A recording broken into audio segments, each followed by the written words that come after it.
Let me take you back to Edinburgh, Scotland. March 11th, 2026. The Court of Session is packed. Reporters from around the world are crammed into every seat. The air is thick with tension. No one expected this. The judge clears his throat. He reads the ruling. And then, silence. Queen Camilla has no claim to Balmoral estate. Zero. Nothing. Nada. Now, how did a 900-year-old law just humiliate the Queen of England? Let me explain. You see, Scotland is different. It has its own legal system. And in Scotland, the law makes a very strange distinction. They divide property into two categories: movable property and immovable property. Think of movable property like this: cash, jewelry, cars, paintings, stocks, bonds, stuff you can pick up and carry. If you die, your spouse gets a big chunk of that. It's the law. For centuries, this protected widows and widowers from being left with nothing. But immovable property, that's a different story. Land, buildings, estates, castles. You can't put Balmoral Castle in your pocket, right? That's immovable. And the law says this type of property does not get split with the spouse. It passes directly to the rightful heir. No questions asked. No negotiations. Here's where it gets brutal for Camilla. When King Charles dies, and we all hope that's a long time from now, his personal cash and valuables will be split. Camilla will get her share. That's the movable part. But Balmoral? The 50,000 acres of Scottish Highlands? The castle where the royal family escapes from the world? That land belongs to the crown. It goes to the next monarch. Period. Now, you might be thinking, but wait, Camilla is the queen. Surely she gets something. Nope. Not under Scottish law. The judges looked at the statute. They looked at the precedent. They looked at centuries of legal tradition. And they ruled that no spouse, not even a queen, can override this ancient principle. The law doesn't care about your title. It doesn't care about your status. It only cares about the type of property you're dealing with. And that single distinction just shattered Camilla's dreams of ever owning a piece of royal land. This wasn't a palace scandal. This wasn't a tabloid rumor.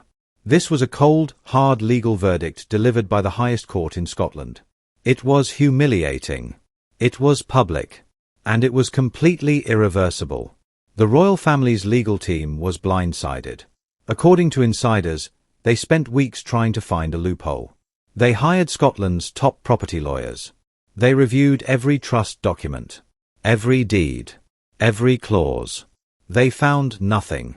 Camilla is legally entitled to a portion of Charles's personal wealth. That's the movable stuff. But Balmoral itself, the land, the legacy, that stays with the heir. That stays with William. So now, the question everyone is asking is this: if Camilla can't touch the land, what does she get? And more importantly, what happens to the money that's not locked up in land? Because that's where things get messy. And that, my friends, brings us to the real bombshell. Now that you understand the 900-year-old law, let me tell you about the trapdoor that sealed Camilla's fate. Because the ancient law wasn't enough. No. The royals Still, added an extra layer of protection. How they operated. And that layer is called a trust. Let's time travel back to 1852. Queen Victoria is on the throne. She's grieving. Prince Albert, her beloved husband, died just a year earlier. She's desperate to preserve his legacy. So she does something clever and slightly sneaky. She creates a secret trust. Now, here's the thing about trusts. When you put property in a trust, you don't technically own it anymore. The trust owns it. You're just the beneficiary. You get to live there. You get to enjoy it. But legally, it's not yours. Victoria placed Balmoral estate in a trust under Prince Albert's name. On paper, Albert owned it. When Albert died, Victoria inherited the benefits. But the trust structure remained intact. The legal ownership stayed with the trustees. The Crown just got to use the land. Fast forward to today. King Charles is the beneficiary of that same trust. He lives at Balmoral. He vacations there. He hosts royal gatherings there. But he doesn't own it in the traditional sense. It belongs to the trust. And the trust has rules. Strict rules. Now, why does this matter for Camilla? Because trust law is different from inheritance law. When someone dies, there will controls their personal property. But a trust? That's a separate legal entity. The trust doesn't die. It continues. The trustees manage it. And the beneficiaries change based on the trust's original terms. Queen Victoria's trust had one clear instruction. The estate goes to the rightful heir to the throne. Not the spouse. Not the children. The monarch. The sitting king or queen. Always. So when Charles dies, William doesn't inherit Balmoral from Charles. He inherits it from the trust. The trust simply updates its beneficiary from King Charles to King William. It's seamless. It's automatic. And most importantly, it's untouchable by any spouse. Camilla's legal team tried to argue that she was entitled to a share of the trust assets. They claimed she was a beneficiary too. They said she lived there. She contributed to the household. She was the queen. But the judges weren't buying it. They reviewed the trust documents. They found the original 1852 deed. They saw the language. And guess what? The trust explicitly states that the estate is for the reigning monarch and their successors in title. Not spouses. Not partners. Just the monarch. That single phrase crushed Camilla's case. Here's another kicker. Because the trust structure prevents legal ownership, Camilla can't even challenge it as marital property. In many countries, a spouse can claim half of the marital home. But Balmoral isn't the marital home in the eyes of the law. It's a trust asset. It belongs to the crown. So Camilla is left with nothing. No land. No castle. No Scottish retreat. She's been locked out by a deed written 174 years ago. But here's where the story takes a shocking turn. Because the trust doesn't just protect Balmoral. It also reveals something else. Something that could tear the royal family apart. And this, my friends, is where Prince Harry comes back into the picture. Now we get to the part that has Buckingham Palace shaking. The part that keeps King Charles up at night. The part that turns this legal battle into a family war. Because here's the truth. While Camilla lost the land, she might have accidentally handed Prince Harry the biggest payday of his life. Let me explain how this works. Scottish law doesn't just protect immovable property. It also protects children. When a person dies, the law divides their movable property in a very specific way. If there's a surviving spouse and children, the spouse gets 1/3. The children split the remaining 2/3 equally. Now, remember what movable property means. Cash, investments, jewels, art collections, stocks. The king has plenty of that. Billions of dollars, actually. So here's the nightmare scenario for Charles. If he dies, Camilla gets her 1/3 share. That's fair. But William and Harry, they each get 1/3 of the remaining 2/3. That's a massive chunk of money. Now, William is the heir. He's already set to inherit the land, the crown, and the legacy. But Harry was disinherited in the eyes of the public. He stepped down. He moved to California. He wrote a book that attacked his own family. Many assumed he'd get nothing. But the law doesn't care about feelings. The law doesn't care about books. The law doesn't care about Megxit. The law says children are children. And children are entitled to their share. Legal experts are calling this the Harry Clause. It's not an actual clause in the law, it's a nickname. But it captures the fear in the palace. Think about it. Prince Harry could legally demand his share of the king's movable estate. He could sue in Scottish court. He could force his father to pay up. And the court would back him. This isn't speculation. This is the law. One legal analyst told The Times, the ruling establishes a clear precedent. If Harry chooses to pursue this, he has a strong case under Scots law. The king cannot disinherit him without a legal battle. And here's the most humiliating part for Charles. The ruling isn't just about money. It's about control. It means Harry has leverage. Real leverage. He could sit back and wait. Or he could make demands. He could use this as a bargaining chip for security, for titles, for anything. Insiders are saying the palace is terrified. One source close to the king said, Charles never expected this. He thought the trust protected everything. He didn't realize the movable property was still vulnerable. Now Harry holds the cards. Can you imagine the conversation? Harry calling from California, saying, Father, I'm entitled to my share. Let's talk. And Charles has no choice. He can't change the law. He can't stop the trust. He can only watch as the ancient rules of Scotland open a door he thought was locked forever. The judges humiliated Camilla. Yes. But they might have just made Prince Harry very, very rich.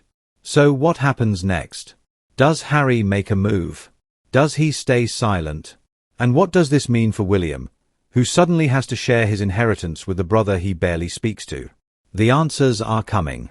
And they're going to shock you. Now we go behind the palace walls. Because this ruling wasn't just about land and money. It was about power. And power, my friends, is the only thing the royal family truly fights over. Let me paint you a picture. Behind closed doors at Buckingham Palace, Queen Camilla has been quietly fighting for influence for years. She wasn't just the king's wife.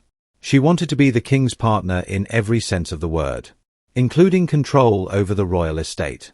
Insiders have long whispered about Camilla's ambitions for her own children, Tom and Laura Parker Bowles. Sources suggest she pushed to restructure the king's estate to secure a substantial legacy for them. She wanted to rebalance things, reward loyalty, create a new order. But this ruling slammed the door on those dreams. The humiliation goes beyond the courtroom. According to palace sources, the legal defeat exposed a clear limit to Camilla's power. She can influence the king. She can shape his decisions. But she cannot override 900 years of Scottish law. And here's where it gets juicy. Remember the Prince Andrew scandal? The Jeffrey Epstein mess? Royal author Christopher Anderson revealed that Charles once used Andrew's legal troubles as leverage against Queen Elizabeth. The deal. The Queen would endorse Camilla as Queen Consort in exchange for Charles not blocking Andrew's settlement payout. In a way, Camilla owes her very title to that backroom bargain. But now the tables have turned. King Charles has been battling cancer. And while he's been at Balmoral resting, Camilla made a choice that raised eyebrows. She reportedly went off to enjoy a luxury yacht in the Mediterranean, leaving the king behind. And that, according to insiders, has infuriated Prince William. One royal advisor put it bluntly. William is incandescent with rage about his evil stepmother's behavior, they said. Some are saying William is seething and secretly plotting to cut her out after his father is gone. Can you imagine? The future king plotting against the current queen. This isn't just family drama. This is a succession battle disguised as personal resentment. William sees Camilla as a threat to his future authority. He reportedly believes she's acting as if the throne is hers. And now, with this legal ruling stripping her of Balmoral, she's weaker than ever. But here's the real question. If William has his way, what happens to Camilla when Charles is gone? Will she be sidelined? Cut off? Left with nothing but memories of a castle she could never truly own? And what role will Prince Harry play in all of this? Because the brothers may be estranged, but they share one thing in common. Neither trusts Camilla. The power struggle is only beginning.